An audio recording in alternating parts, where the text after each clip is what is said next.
अरे भाई कौन सा कटिंग काटूं? तुझे जो अच्छा लगे अपने हिसाब से काट दे। चल ठीक है।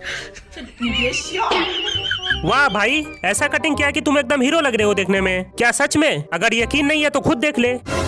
अबे आलू के छिलके, तुझे कटिंग करने बोला था, ये क्या बवाल बना दिया तूने। आज तो तुझे छोड़ूंगा नहीं। माफ कर दो भाई, अगली बार से इस बात का पूरा ध्यान रखूंगा। अरे वाह, कितनी मस्त फिल्म है। आज तो इसे देख के मजा ही आ गया।